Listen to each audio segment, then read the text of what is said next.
the individual from Easley, I think maybe Betsy, maybe, she had indicated that the botanical garden was still closed, and you know, there's a lot of places that are so great to visit right now, but they're closed. If anyone has not visited a game management, so wildlife management area that DNR, Department of Natural Resources, kind of manage, I recommend visiting those places. They're still open. You know, there's public roads that go through them, and as long as it's safe, you know, I recommend going there. You know, most of them are open. Even the heritage preserves are still open, as far as I know, like Wateree Heritage Preserve in Hopkins, and Congaree Creek Heritage Preserve in Lexington County. It's in Casey, but it's real close to I-77 outside of Columbia, right on the Congaree River. But those heritage preserves and game management lands are still open. So, And you know, Jay, this the is, Palmetto Trail is also open, and we actually worked with Palmetto Conservation, and you provided some prothonotary warbler boxes. Is that correct? yes, I did. Yep. So yeah, I mean, you know, those trails go throughout the state. So there's plenty of places to go. So don't get discouraged if your you know, local park is closed. Just kind of go online or reach out to us. And if you're in a deficit of nature, you know, maybe we can help you guys find some places. So anyways, I just wanted to start off with that. But my name is Jay Keck. I'm the SCWF bird addict. I love them. They've connected me to the planet like no other creature. And now I talk about native plants and butterflies and moths and, you know, all of its connectedness.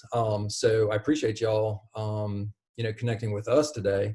And, you know, I'm going to spare most of y'all the how I got into it, but the long story at least. But I saw a Baltimore Oriole about 9 years ago that basically changed my life. I was in the private sector, and now I'm teaching bird classes and bird walks, and you know, meeting with big corporations to tell them how they can enhance their property for wildlife, and churches and public places, schools, and individuals, you know, how they can enhance their property for wildlife. So a big change for me, because I saw Oriole 9 years ago. So that's the short version, because many of you have probably heard that before. But we'll just kind of go ahead and jump right in. We talked about bird songs and bird sounds this past Monday, I think. And this time we're just going to be talking about, you know, what do birds eat, and the diet is variable, right? You can just see this. There's mollusks, there's berries or seeds, there's insects, and you know what? There's even a skunk right there. You know, so think about the nature of a skunk. You know, when it's out, and start thinking about what eats a skunk. And we'll talk about, you know, too, you know, what you can plant, and things that you can do on your property to provide this kind of food. Obviously, not everybody's going to be able to provide mollusks or crayfish or, you know, aquatic food, but you know, most people can provide insects, berries, you know, and a place for, you know, mammals and reptiles to thrive, which, you know, comprise or make up a bird's diet. So we'll go over to the next one here. So seed and berry eaters, we'll get into the birds that eat these, or a small handful of birds that eat these.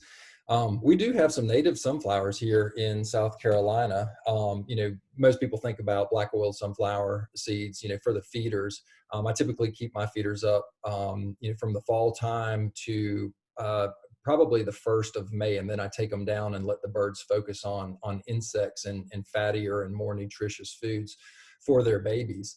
But I do keep my black oil sunflower seed and feeders up until the blue or the rose-breasted grosbeaks kind of pass through here, the Midlands. We don't have them breeding right here, but you know, every now and then people get those at their feeders. I know I got 2 calls this week explaining that they have this rare bird, you know, that's coming through South Carolina, and they were just wondering if this is something they should report or not.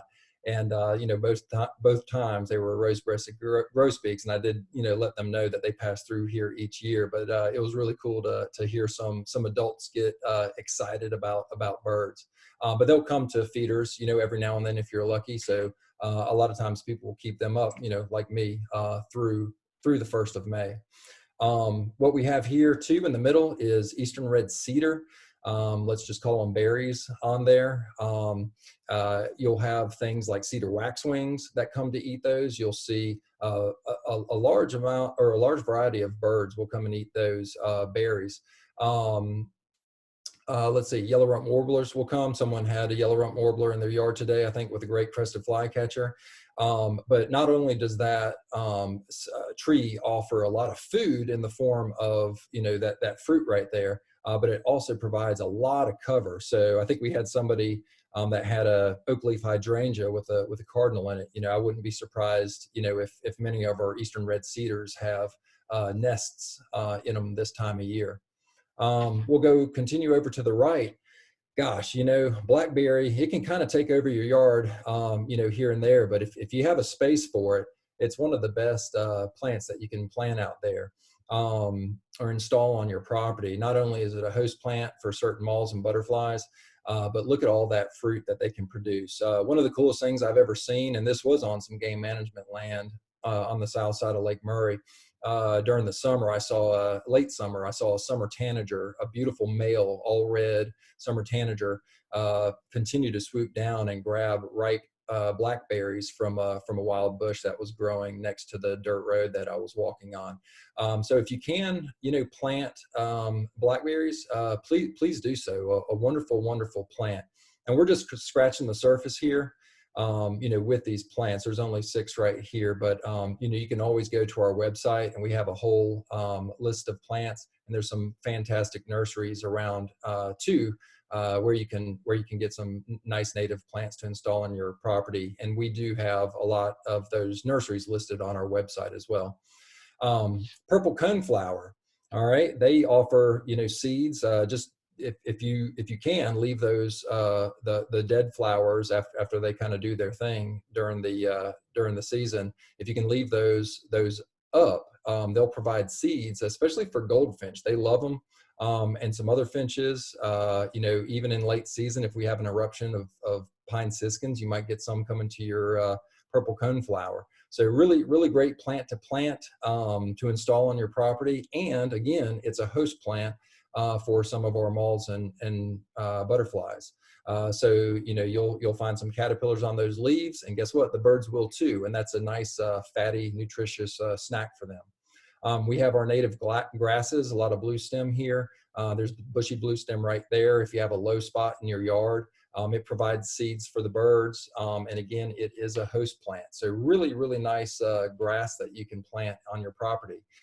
And I think I used the word itching not too long ago, but there's poison ivy right there, right? Y'all tell me if you find a nursery that's actually selling some poison ivy, but I don't think that's ever going to happen unless they make a variety that that we're not allergic to.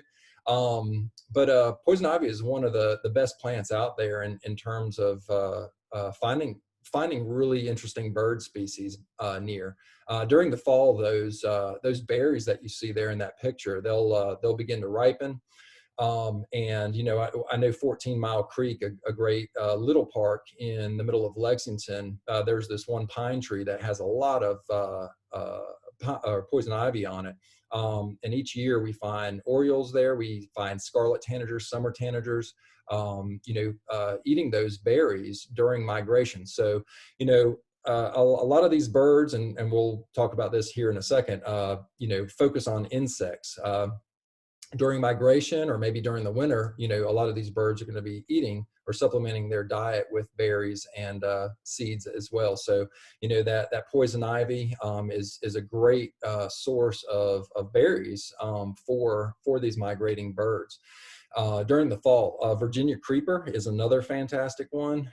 If you can install that on your property, a really good vine to install, and the berries are fantastic, especially again during fall migration. And here's some of the seed eaters. Northern cardinal, most people know about. The Carolina chickadee, both of those birds are frequent and regular visitors of your bird feeders. So northern cardinal, beautiful, beautiful bird. Even the female, which females don't get too much love in terms of how pretty they are, but boy, the northern cardinal, the female, she's pretty, and she sings too.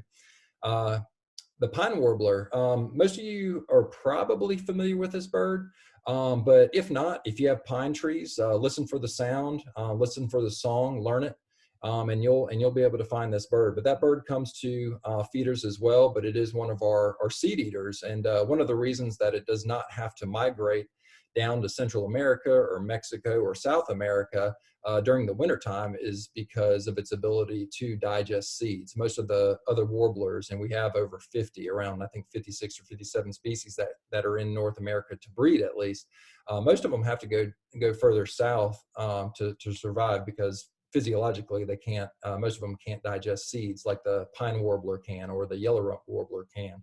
So their wintering range is a lot further north than most other warblers. But beautiful bird, a bird that we have here year round. And then the cedar waxwing, you know, of course, in its name is one of the trees that it'll forage around, the eastern red cedar. So it loves those berries. And this, again, we're just scratching the surface here, but these are, you know, probably 4 of the more common birds that we'll see here in South Carolina feeding on seeds. All right. And here's a little question for y'all. Just interested who's read this before, but the percentage of North American terrestrial birds that eat insects. Okay, so don't think of pelagic species or, you know, species that are in the ocean. Think about the birds that, you know, breed, have their habitat or breeding habitat, you know, over land. So is it A, 96%, B, 52%, or C, 21% of terrestrial birds that eat insects? You're getting all A's so far. Well, if that's the case, most of y'all know who Douglas Ptolemy is, because I think that's based on some studies that he's done. So yeah, 96%. So that just kind of tells you how important planting natives is. And you know, I know a lot of you have already been on the other classes that I've had, you know, about birds, but I kind of hammer that point home, and there's a reason for that. You know, these birds do need all this this nutrition that's contained in those insects or arachnid that you see right there. So, you know, the goldenrod crab spider, not only is it kind of beautiful, I don't say spiders are beautiful too often. They kind of give me the heebie-jeebies, but that green lynx spider down there and that goldenrod crab spider, boy, they're pretty creatures. But they are a snack for birds. Watch a bluebird hunt and watch how many spiders it eats. So even though a spider isn't an insect, you know, they eat a lot of insects. I'm not sure what kind of pollinator it has right there, the goldenrod crab spider, but you know, it's foraging on an insect right there. The katydids, you know, a wonderful snack for a bird. Then you've got, you know, butterflies, and you have caterpillars. I just chose the Gulf fritillary just because they're pretty. And they're an easy butterfly to attract to your garden. Just plant some passion flower vine and you will, you know, I don't want to guarantee you, but you are almost guaranteed to have some Gulf fritillaries laying eggs on your passion flower vine, and then you'll be able to watch them, the caterpillars grow up and become butterflies. Pretty cool process. But all of this is bird food, and you get more of this through planting natives. I kind of added these montages of bird pictures on here today, just because when I think of an oak tree or a black cherry tree or all of our, you know, large deciduous trees, I mean, these are some of the birds that you can see in them, you know, maybe definitely, you know, not at all at one time. But you might be able to see, you know, a good half dozen of these species at one time in one single tree if you're lucky. But look at all that color. I mean, we've got greens, we have reds, we have oranges, yellows, blues. It's really just stunning. So a lot of variety, especially this time of year. Remember, there's birds that are coming here to breed, you know, in South Carolina, but there's a lot of birds that are just passing through. So if you have a really buggy tree in your yard, keep an eye on it, because you'll see some of these birds right now. For the next 2 weeks, it's going to be fantastic. But oak trees, you know, are one of the best, you know, species that you can plant. You think about them having over or around 560 or supporting 560 moth and butterfly species. You know, there's going to be a lot of spiders there as well. Remember, spiders are going to be eating some of the insects that are in the tree. So you're going to have insects, spiders, maybe some other, you know, kind of arthropods. So a lot of food there. Cherries, they support over 400 moth and butterfly species.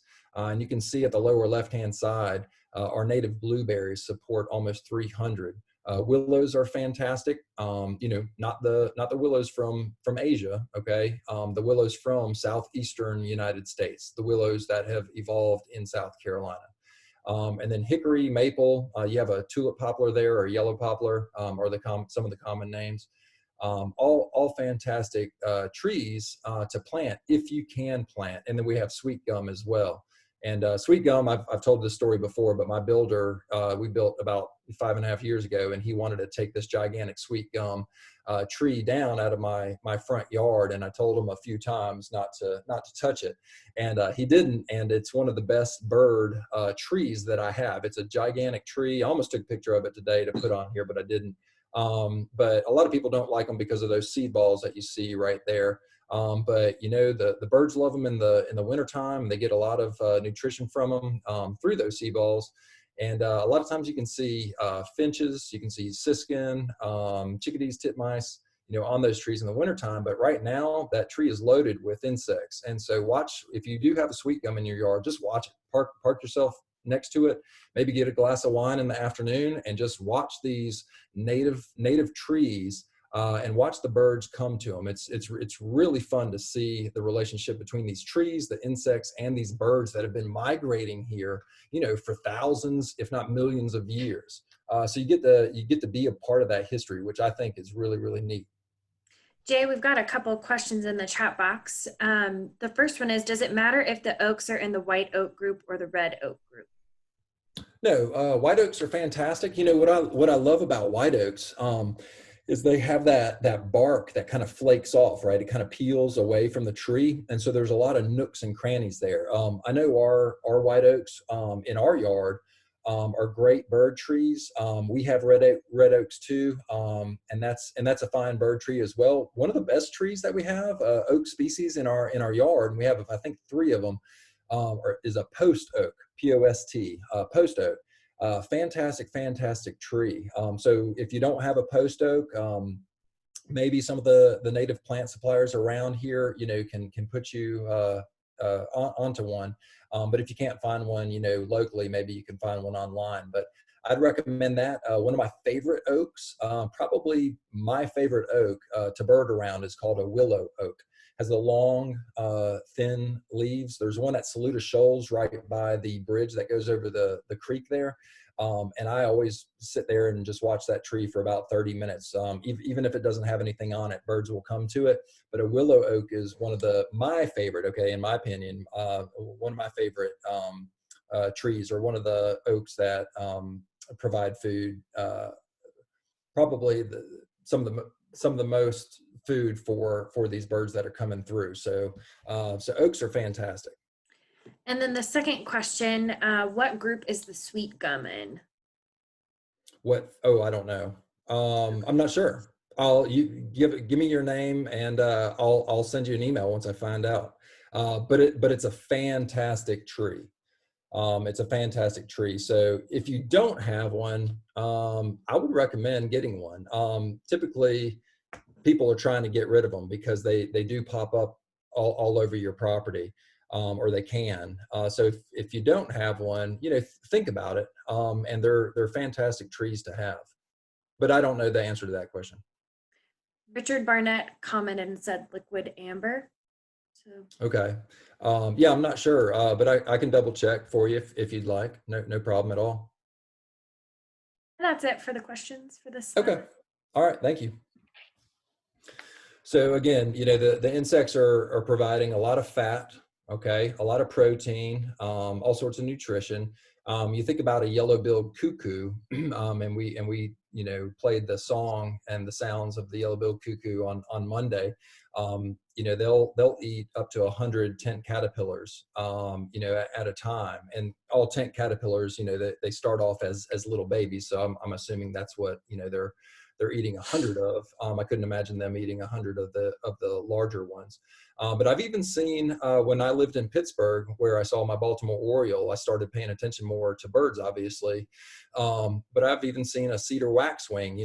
Most of them eat fruit, berries, seeds, for the winter. But then, during the breeding season, summer season, they begin eating quite a few, insects. And I've even seen a cedar waxwing just sit next to a tent caterpillar, tent, and pick off these baby caterpillars. So a lot of people don't like the tree or the caterpillars because they can defoliate certain trees, but it's an important food source for these birds.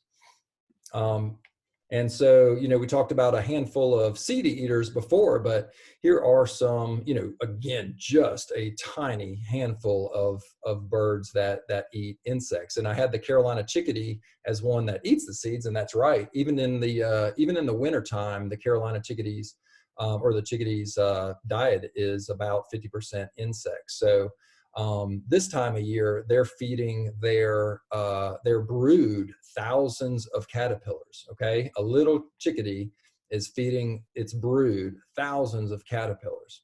All right, you have the prothonotary warbler here on the upper left-hand side of this slide. That bird, obviously, it's got a caterpillar in its mouth, but it's also, feeding its young other aquatic invertebrates as well, because they do breed around water. You've got the northern flicker. Watch a flicker feed. You'll see it with robins a lot. I've seen them with a mixed flock of robins and starlings. And, they love ants, and they'll feed on the ground, not really typical woodpecker, kind of foraging techniques, but they'll feed on the ground a lot, and they'll eat a lot of ants and a lot of beetles. And then you have a screech owl right here. So screech owls will eat all sorts of things. They'll eat worms, earthworms. They'll eat bats. They'll eat birds, and they'll eat insects as well. So think about a big, juicy Luna moth flying around at night. That's probably a perfect snack for a screech owl. So it's just I just wanted to show you the variety of birds that will eat insects.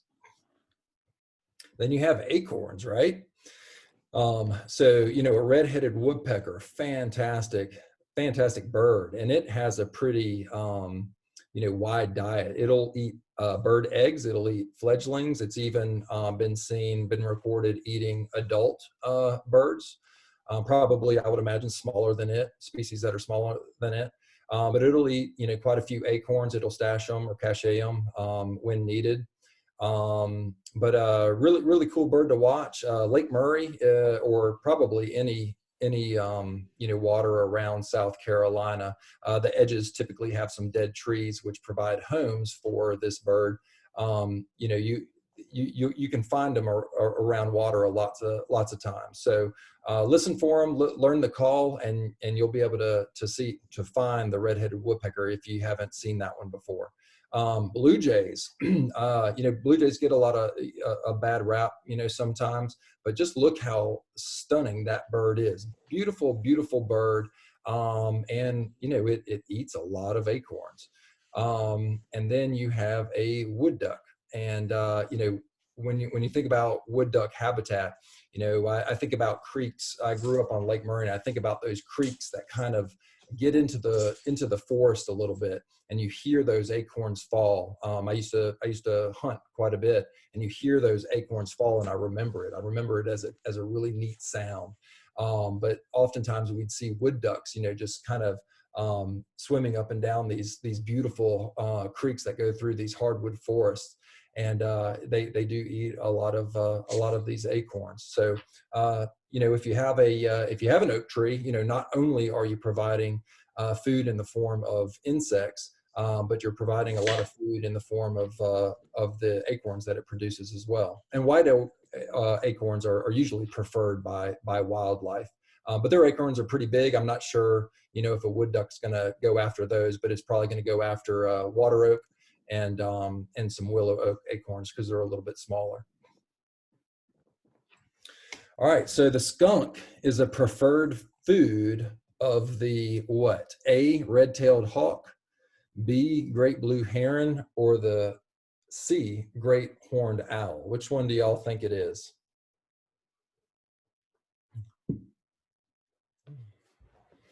We got a lot of C's. Any other ones? C and A mostly.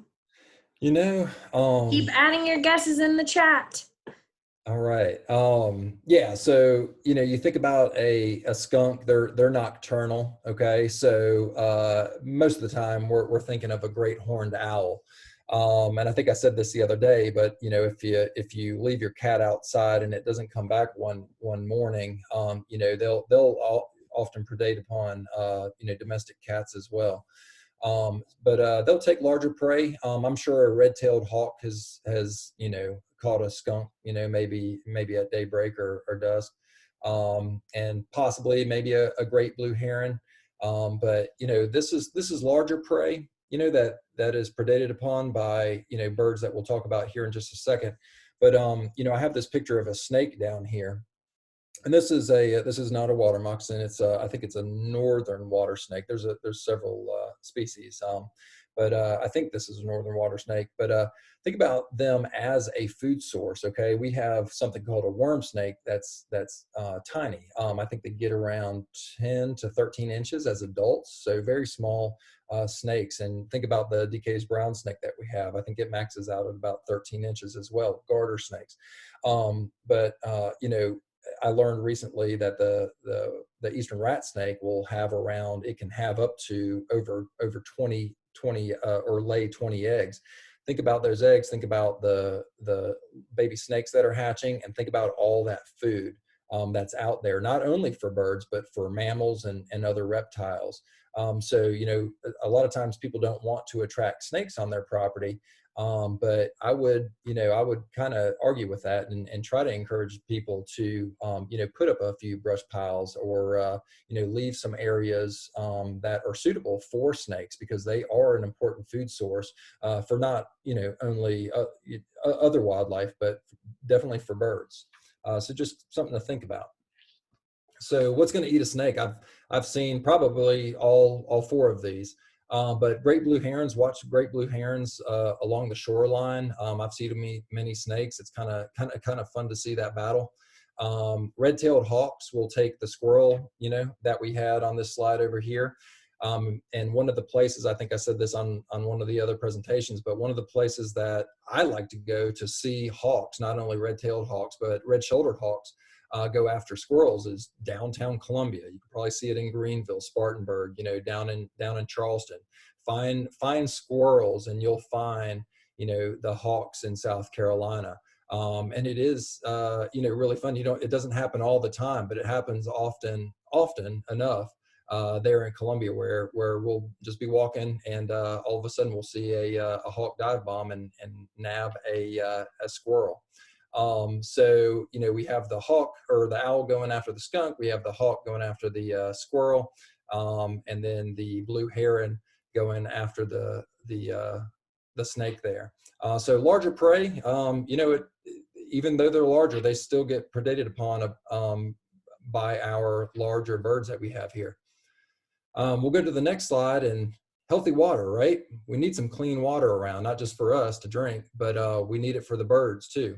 So think about those mollusks that we have in South Carolina. Think about that hooded merganser right there. It'll eat those, but it'll also eat one of its favorite snacks is a crayfish. And that's one of my favorite waterfowl right there. It's just a stunning bird, not just with its black and white and brown plumage, but look at that eye just glaring at us with that yellow.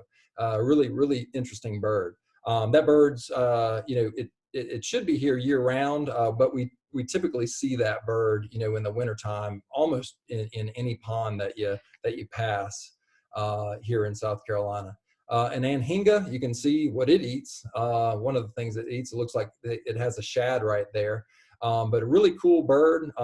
You know, sometimes people call it the snake bird because that neck, you know, pokes out of the water, and it's just so long, kind of looks like a snake there. But look at that dagger-like bill. A lot of times people will confuse those with double-crested cormorants, but the cormorant, the bill is a lot shorter, you know, quite a bit shorter, and it's kind of decurved. It kind of bends down, and it's a lot thicker. That anhinga's bill it looks just like a dagger, and it's just straight. Really, really neat bird. We'll have those in Lake Murray from time to time, but once you get down to the coast, you can almost find them on any golf course, any body of water down by the coast, and they make some real low guttural sounds, kind of neat sounds. Brown pelican, obviously, you know, that's probably one of the birds that we think of most when we think about a bird eating in water or around water. So, you know, something to think about, you know, when we're talking about clean water. They offer a lot of food, not just for our birds, but, you know, for our reptiles and amphibians.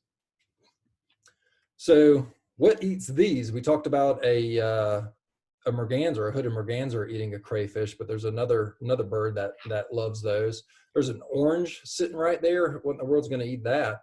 You've got an anole or an anole, you know, our lizard that we have here in South Carolina. And then we have, you know, some holes in the tree right there. So, you know, what's going to eat this? And then you can see the Baltimore Oriole, the bird that changed my life, feeding on some oranges. If you want to attract one to your yard, you know, I would say maybe for about a month, you know, put those out, put some grape jelly out. Weirdly enough, they like grape jelly.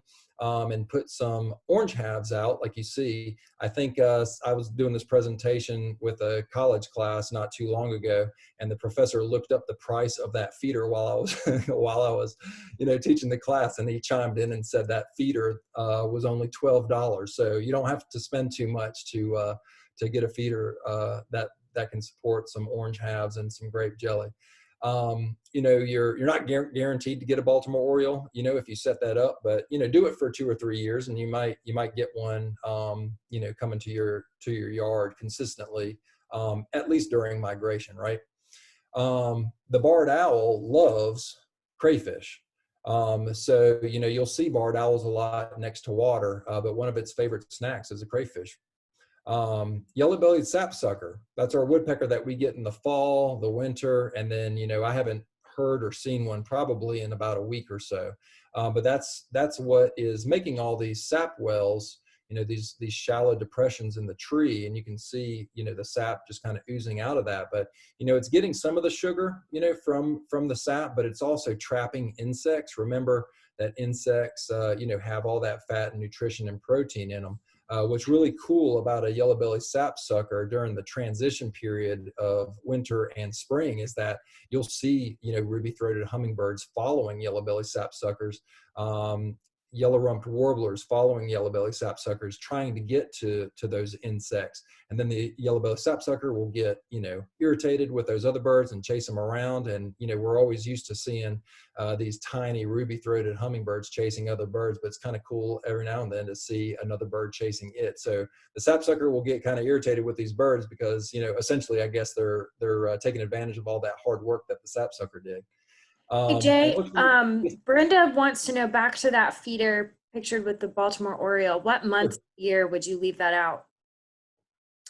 So I would probably put those out right now. So maybe April until the middle of May, kind of depending on where you are.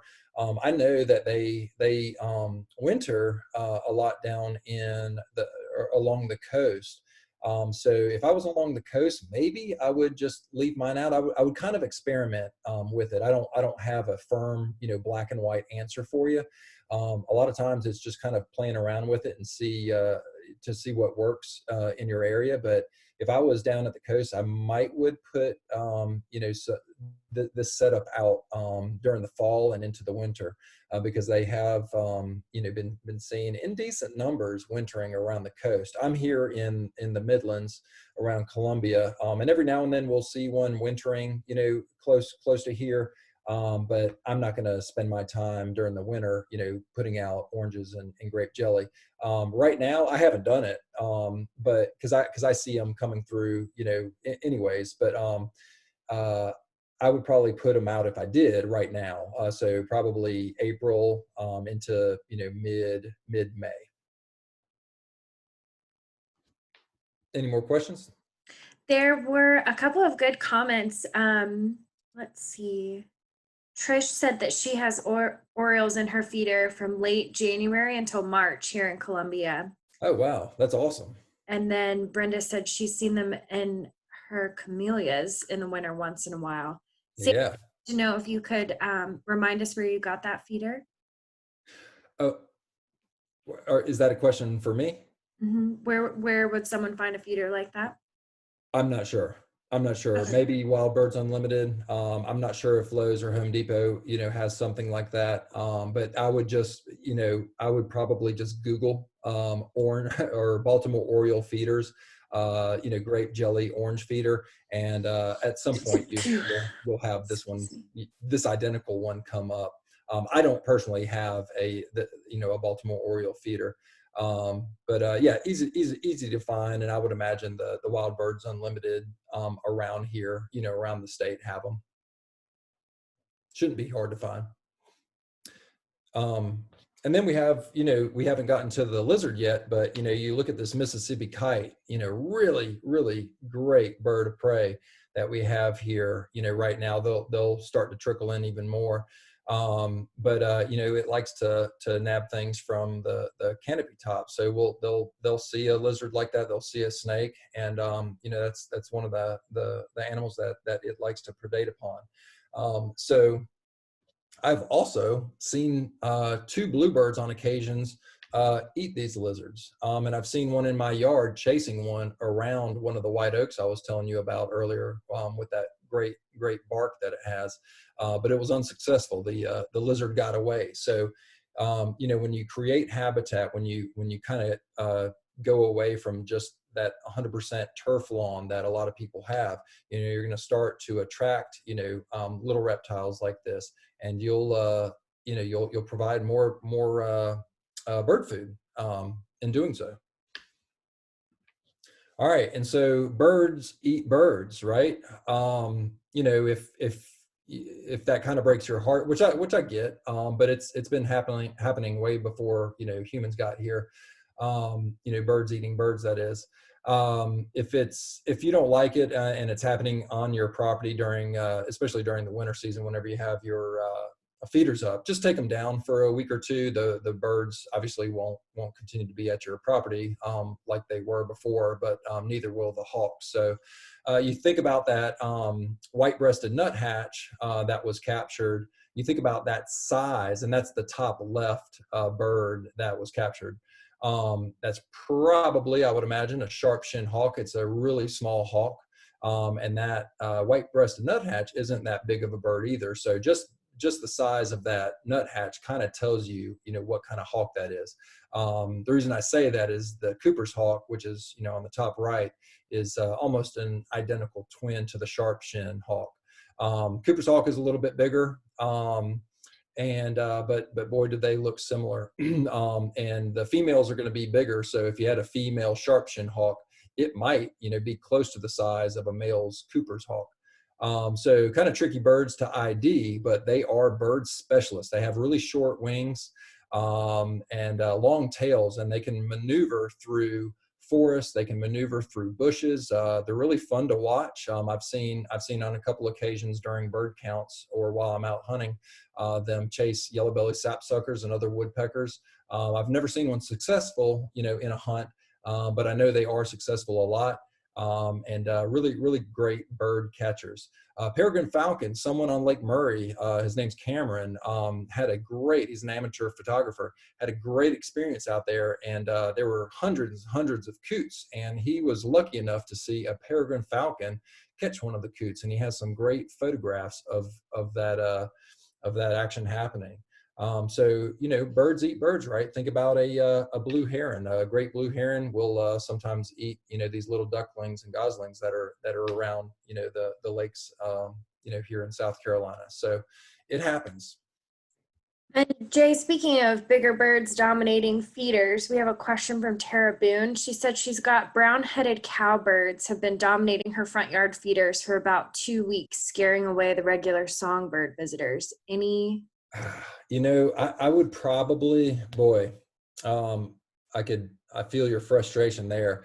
I would probably just take my feeders down for a little bit, and maybe that'll discourage the birds. I would probably use the same technique as I would if I was a person that didn't like, you know, hawks around my property. So maybe just take your feeders down.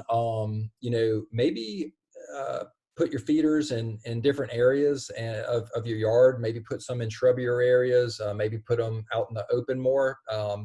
You know, just kind of play around with it and see if there's something you can do to at least maybe not prevent them, but not have as many, you know, as you're having right now.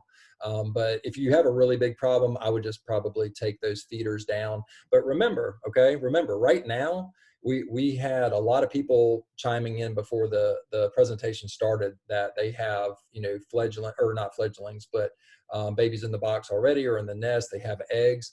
Those parents need insects right now. It's not so much, in my opinion, to provide the seeds. So if it's just driving you crazy, you know, I would recommend just stop until, you know, maybe October. Okay, just put the feeder away until October.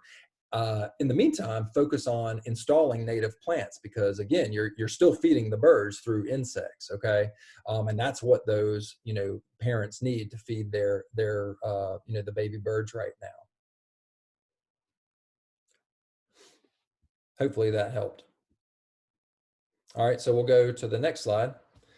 And I always kind of, you know, end my slides with this. I like these pictures a lot.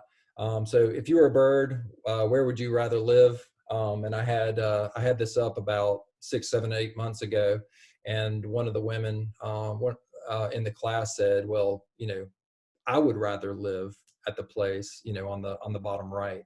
And I asked her why, and she said it makes her feel warm inside. And it just kind of made me think, you know, if you had the choice of hanging the two in your you know, house as a painting, which one would you choose? Would you choose the one, you know, on the left hand side, the top left, or would you choose the one on the bottom right? And I would imagine most people would say they're going to choose to hang the picture of the one, you know, on the bottom right. You know, and it's probably because of that warm feeling that that woman said it gave her when she saw that picture. So, you know, my question is, why do our yards, you know, mostly look like the one on the top left? You know, and so I don't know what the answer to that is, but think about everything that goes into that yard. On the top left, you know, think about all the pesticides, think about all the herbicides that go into it. Think about the runoff. We were talking about healthy water earlier, you know, for these guys here and other creatures. Think about all the runoff that occurs on that property. And what do you talk about whenever you're on that deck and you look out and all you see is grass? I don't know. It would be hard to have a conversation about your yard, wouldn't it? But what if, you know, what if that homeowner right there, you know, ended up planting an oak tree? What if he planted a native maple tree and some smaller trees? Maybe, you know, once you get some shade and some dappled light, you put a dogwood tree under there. You get that next level, you know, that kind of the mid-level, you know, for wildlife. And then you plant a shrub or two, and maybe you even install some grasses that can grow up, you know, to 2 or 3 feet. But, you know, when you're thinking about this yard on the bottom right, you know, you see a little bit of turf grass, right? And you think about northern flickers feeding there. You think about robins, you think about, you know, bluebirds, you know, feeding there. But then you see that taller grass. Well, you're going to provide, you know, habitat for blue grosbeaks, you know, buntings, whether that's a painted bunting here in South Carolina or an indigo bunting here. You know, you're going to support, you know, some more birds there. And then you think about the vines here, some shrubs, and then the medium-sized trees, and then the large trees. You know, each level, each height level is going to support different birds. Not to mention, again, all the other wildlife that you're supporting with that. So, I don't know. I think it's an interesting question. Why do most yards look like the one in the top left? I'm not sure, but I'm hoping, more and more are going to start, looking like this on the bottom right. I don't think it's possible for everybody, of course, but boy, would that be nice if it did. So we'll go to the next slide. So challenges that birds face. Look at this picture. Window strikes, habitat loss is the biggest one, for this picture. Fragmentation. When we think about yards like this, that fragments, if there is a forest around here, all these, properties are fragmenting that. But if they chose to, garden like this instead, that would make a more continuous habitat for all of wildlife. So fragmentation here is a big problem for wildlife, not to mention the habitat loss. Window strikes, hundreds of millions of birds, if not, up to 1 billion birds are thought to die each year, based on a 2014 study that came out. Domestic cats, 1 to 3 billion birds are killed by cats each year, based on a study by Pete Mara, former director of the Smithsonian Migratory Bird Center. So if you do have a cat, think about keeping it inside. And, some people might kind of not like that idea, but, we have a dog and, I have it on a leash now. Before I was a bird person, I kind of just let it go. No matter what park we were at. And if somebody told me to put on a leaf, it would kind of bother me and irritate me. And my wife, doesn't like it when I say, hey, let's put the dog on a leash sometimes, because it's fun to see a dog run around, right? But dogs are destructive too, and they can impact wildlife. We see more wildlife on our walks when Tulip, our silver lab, is on a leash. Something to think about there. And climate change. New studies showing some species are changing their nesting period in response to temperature change. So this could be dangerous, okay, if it leads to mismatches in the abundance of caterpillars and other food sources. So say if I'm a bird and I come up maybe a few weeks early or a couple weeks early, and those caterpillars that I've been relying on for the last, few years aren't there because I'm too early. So, some things to think about and do your own research on. And maybe even make some changes in your yard or to what you're doing.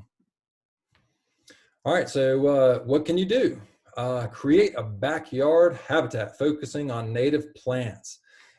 Think about brush piles and log piles and rock piles. Look under a log, look in a log, look how much life is there. Guess what? That's a lot of food for a lot of critters. Think about worm snakes and brown snakes eating worms, okay? And then think about the birds and the mammals that are eating those snakes. Those log piles really support that right there. Brush piles are fantastic, and I've said this before, but create a nice large brush pile and just look at these weird tunnels that are made and just let your imagination tell you what's in there. I'm not going to stick my hand in them. I don't know what's there, but it's kind of cool to think about what's underneath all that brush. But fantastic places. I know we do have about 3 acres here in Chapin, and we've had bedding fawns, deer, near our brush piles. We've had, 3 different types of wren: winter wren, house wren, and Carolina wren, of course, bouncing around our brush piles. I've had a whole flock of dark-eyed juncos, which is one of our wintering birds that we get here, seek refuge around one of our brush piles. So I can't say enough about brush piles. So I hope if you don't have one, you consider it. And we look for snakes every single year, kind of all the time. And we've had 8 species of snakes on our property, and none of them so far have been venomous. So even though we have, at least 5 brush piles on our property, we haven't found a venomous snake, although they're here. But a lot of people don't like the idea of brush or rock or log piles because they think they're going to be, inundated with snakes, which, based on our experience here, it doesn't seem to be the case. And leave portions of your yard untouched. One of our favorite areas on our property is a prairie area, and I just kind of let it go. And I don't have to water it. And it's one of the most interesting places that we have. And we found 3 egg sacs for praying mantis, just the other day. So really interesting place for insects, and I've even had grosbeak, blue grosbeak forage around there, and some other birds. And it's just, even though it's small, it's a really neat place on our yard. Leave the leaves, right? Leaf litter. Watch an ovenbird forage, okay, which is a small brown warbler with a lot of dark spots on its white breast. Watch them forage. They forage like a chicken and walk around like a chicken, and they're going through that leaf litter. Watch a brown thrasher forage, an eastern towhee forage. They're all looking through those leaves for all those insects, arthropods. They might find some millipedes, centipedes. So if you can, on a part of your property, just let the leaves be. Obviously, install nest boxes. That's a pretty easy thing to do, and to provide a water source. So if you can provide a water source, just like a bird bath, that's what I can do. But if you can provide something that is even more elaborate, maybe like a mini stream, because landscape companies can provide those now, or construct those for you. You'll see a lot of birds. If you can get that water to move, you'll see even more birds. And during the fall time or the end of summer, when these birds start migrating through South Carolina again to go back down south, if it's really, really dry, put up a sprinkler and watch the birds come to it. And if you can put the sprinkler on a nice bush, like a wax myrtle, or a sea myrtle, or some kind of evergreen, that'll give them some cover. You'll be surprised how many birds come to that water if we've been really dry. So just a little tip to see some really neat birds during fall migration. Participating in community events, invasive species removal, native plant. So you remove the invasives and then do a native plant installation. River and road cleanups, citizen science projects. You think about the Great Backyard Bird Count, or the Christmas Bird Count. Those are great things to kind of get involved with, and start doing some of this conservation stuff, right? And then talk about nature, talk about conservation with friends and families, and make it fun. I don't think you want to get out the screen and set up a projector and do a PowerPoint, like we're doing right now, but maybe serve a little wine is what I always say, and maybe have a couple beers out there, and some good food, and then just show them a picture of a rosy maple moth, which is pink and yellow, that lives right here in South Carolina, and it needs maple trees. It's one of its host plants. I didn't know that moth even existed until I saw the Baltimore Oriole that got me interested in this stuff. So I think it's in all of us. It's just you guys, everybody going out there and talking to friends and family about it. And be kind, okay? If you're grumpy, we're not going to win anybody over. Read Bringing Nature Home, okay? And read it a couple times. It's a fantastic book. I get a lot of my information from it. Douglas Ptolemy is the author, and he's a PhD entomologist, from the University of Delaware, I believe. And then, if y'all would, and if you can, you have the means, please help us. Support us. I personally do a lot of educating. We do as a staff, collectively do a lot of educating. These are my friends down here. We built 50 prothonotary warbler boxes, and these are all smart guys. One can build, my joke is he can build a beautiful house with toothpicks. One's a doctor, one's a State Farm owner, one's an IT whiz, and then the other's in the military. And they had never heard of the prothonotary warbler until I talked to them about this project that we were doing. And we all got together. I talked about the warbler. I talked about its struggles, its challenges, and we built 50 boxes, and I installed them with DNR last year. And in all, over the last year and a half, we've put up over, I think, around 225, 226 boxes for the prothonotary warbler. So we can't buy materials. They can't pay me to do these things. We can't pay our staff to do, what we do without y'all's support. So, help us educate, more children. Help me get the word out about these species that are out here that are struggling. So, this is the end of the presentation. We so appreciate your time. We appreciate your financial support. And I hope you've enjoyed this little online talk. And I can't wait to get in front of everybody, once this situation kind of clears up. And I hope everybody stays safe. Thank you, Jay. As As we mentioned at the beginning of this, we will stick around if anybody else has a couple of questions. We are in the process. We've got a couple new classes just like this that we'll be launching later on. As early as next week, we'll be doing a presentation with a guest speaker about invasive species here in South Carolina and what you can do about them. We will be doing one specifically on backyard habitats. So that's something that we encourage you to check out our website. You can get your backyard certified as a wildlife habitat. We also sell on our website a really great book, Attracting Birds, Butterflies, and Other Backyard Wildlife. So you can check that on our website. And we're also giving away milkweed seeds. If you want to click over to our website, we're giving those away. All you have to do is sign up for them. From Diane, I have a nesting pair of mute swans near me, and I've seen 2 eggs outside of the nest, and then they're gone. Then outside once again. I have my camera set up to photograph, but wonder if anything will hatch. So the first 2 eggs just disappeared. Did I hear you right, Shannon? I think that is what the question says. But there's 2 more eggs now, correct? Mm-hmm.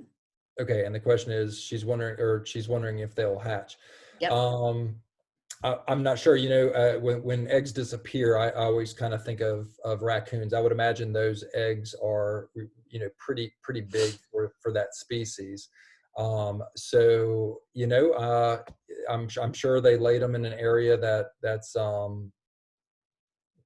that would be conducive for those to hatch. So I would imagine they would. Hopefully, you know, if you do have a raccoon, you know, issue over there, you know, hopefully they won't return. But I don't know. Nature isn't always black and white, so I'm not sure. But please keep us posted if you have some. If they do, and you have some pictures of them, we'd love to see them.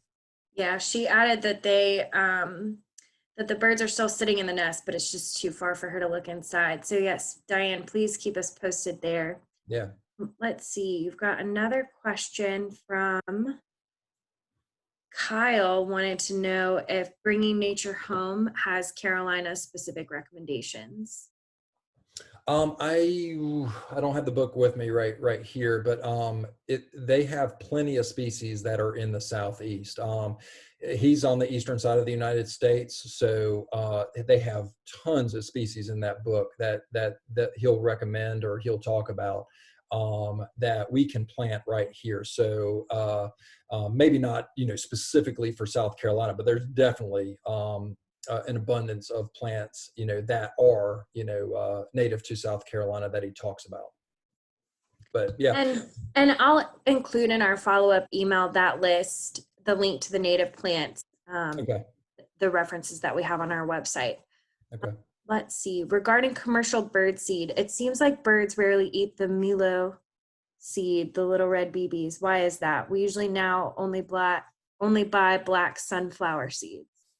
That's all I buy.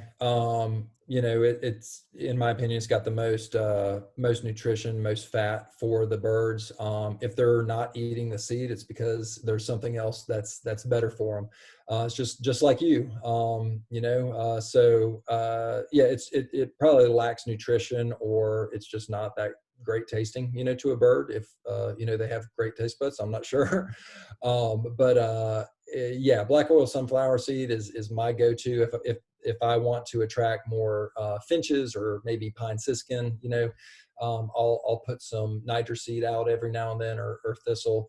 But I basically stick with the suet because it has so much fat in it, and then the black oil sunflower seed. And you know, I'm surrounded by native trees, and we install, you know, native bushes or shrubs. So you know, a lot of insects around here too. But that's what I want you to focus on as well if you're not doing that yet. And here's a question we don't often get. Sandy says, do you have any recommendations for dealing with bears? They have destroyed her bird feeders twice. Oh. I'm guessing you don't have bears. Yeah, that's not a problem. You know, I would probably have to go to Google or contact one of my, you know, foothills or mountain friends up there that feeds birds. You know, again, if there was a problem, it probably doesn't happen, you know, every single year. I think you said it happened a couple times, but I guess you just got to take it when it happens. You know, so Kyle just said that his parents deal with that and they bring their feeders in every night. So yeah, yeah, yep. see, That sounds like a good solution. Stacy wants to know if there is a suet that you recommend that doesn't melt in the heat. Yeah, they make no melt suet cakes, I guess is what they call them. So just look for the ones that are marked no melt. There's a Ace Hardware right up the road from me, and you know, like a minute up the road. So that's where I get all my stuff from. But they have no melt varieties, you know, there. But again, I'm not going to be feeding them too much longer. So, you know, I'm not going to be battling 90-degree weather. I'm sure at some point those no melt ones melt in the South Carolina heat. So, you know, you don't have to fight that battle, you know, during the summertime if you don't want to. Janet wants to know if it is detrimental to leave feeders up year round in downtown Columbia. You know, there's no black and white answer to that. I can just say a lot of people that I know that are bird people take their feeders down in the summertime. Okay. You know, remember that the birds they need insects and all sorts of other things, that are more nutritious than seeds. So, you know, if it were me, I would take them down. You know, and some recommendations I've heard from some, you know, some really smart people, some ornithologists that carry, you know, PhDs and all that kind of stuff. They take them down. So if they're doing it, I'm going to do it. Whether or not it's detrimental, I don't know. I can only tell you what some experts have said and what I do. Let's see, here's another post. My daughter's bluebird eggs are disappearing one at a time. The nest is intact and the pole is grease and the grease is intact. Any idea what could be happening? You might have a snake, you know, an eastern rat snake is a really good climber. And even if it's greased, you know, I mean, it sounds like, you know, that it would work, but, you know, at some point the grease is going to come off. So maybe it's taking advantage of that, if it is that at all. I love just putting a metal baffle, a metal predator guard on. If there's a little gap where the circle, you know, goes around the pole, just kind of filled in with some silicone or something. And it'll prevent pretty much anything from getting up there. So if eggs are disappearing, and depending, I don't know how big the hole is. There might, if it's large enough for a large bird to get in there, a bird could swoop down, take an egg, and you know, get out of there pretty quickly. Yeah, try getting one of those metal baffles. You can buy them from all sorts of places. You know, any box store typically has them, and they run, you know, from $15 to 30 something bucks. But you know, just make sure you get a good metal one, and that should, you know, solve any problem coming up from below. If it's something flying into there, you know, you'll just kind of have to keep an eye on that, or maybe make that hole smaller. 1.5 inches is about, you know, what bluebirds need. So I'm not sure how big your hole is there. Betsy wants to know if you could give a generalized calendar of what food you put out for birds and when. Yeah, sure. So I just use black oil sunflower seed and suet. Like I said before, I'll put out some Niger seed or some thistle if I hear the pine siskin are around, or if I, you know, want to see some goldfinch. But I typically put my feeders out, and I have a few of them. I have a platform feeder, which is a flat one, right? You're going to get cool things. Sometimes you'll get flickers come to them. You know, you'll get, I've had mourning doves fall asleep in mine, which is kind of funny. You know, then I have a hop feeder, which, you know, has a cover or roof. You fill it up and it stays protected. And then it has 2 suet cakes or suet cages on each side. So it's a really cool feeder, and offers a lot of variety there. And then I have, you know, kind of a hybrid of the other 2 that I was just talking about. I put them out around October, and I'll be taking mine in probably in a couple weeks once the rose-breasted grosbeak are gone. So hopefully that answered your question. October to May is when I have mine out. Let's see. but people are, we get a lot of questions about feeders, and I love that, and I feed them too, through feeders. But just remember, if you're not doing native plants, or if you're not installing native plants on your property, consider it, and please do it. There's some great places all over the state. It doesn't matter if you're in Charleston, here in the Midlands or in the upper state. There's a native plant, nursery, or a nursery that carries a pretty good amount of native plants for you to install at your home, so you can provide, those insects that they need during the breeding season. Irene says that she's got issues with her suet turning black with mold as soon as the weather gets warmer. Any suggestions? Maybe move locations. Gosh, I've never, I've been feeding suet for, I don't know, I guess since I've started birding, 9 years ago, and I've never had that problem. So maybe it's too shady. I'm not sure, or maybe it's just in a wet area. I don't know exactly. But yeah, that's not, you don't, obviously, this, but try to not feed them, something with mold on them, obviously. But maybe move it to a place that gets a little bit more sun, unless it is right now. And if it is, I don't know if I have a answer for you. I don't know if water is getting onto, the suet cakes somehow. She said it's in the sun, but it could be cheap suet. So feel free to, try different brands. Wild Birds Unlimited sells really great suet, right? Yeah, no doubt about it. Yeah. And try to make sure it's American made if you can. Where do birds go when thunderstorms happen? Ooh, so I'm sure Shannon's Carolina wrens that she has, they'll probably go somewhere under the eaves or somewhere around the house. But that brings up the discussion of plants like eastern red cedar. You take a peek at those plants, those trees, and you look how dense they are. That provides a lot of cover for those birds. If you walk out at night and you get too close to a red cedar sometimes, or another shrub that has a lot of leaves, oftentimes you'll have a songbird just kind of pop out of it. So, whether it's, finding shelter at night or finding shelter during a storm, they'll find shelter in, these thick shrubs, these thick trees. They're just kind of hard to see. They're not singing, obviously. They're not going to be singing in a thunderstorm probably, and they're not moving. So, unless you really, really, really look, you're probably not going to see those birds, in those thick shrubs or thick trees. But that's where I would imagine most of them go. Can you use fat from the butcher in place of suet? Gosh, I've heard of people, hanging up fat. Yeah. During the winter time. I wouldn't do it when it's warm because, a lot of weird things can happen there. But I wouldn't do it now, but maybe in the winter time, you could give that a try. I've heard of plenty of people doing that and have the birds light right on the fat and begin eating it. It's a little tricky in South Carolina just because we're a pretty warm state. Yeah. That might be it for questions. We've got a couple more minutes if anybody else wants to add another question into the box.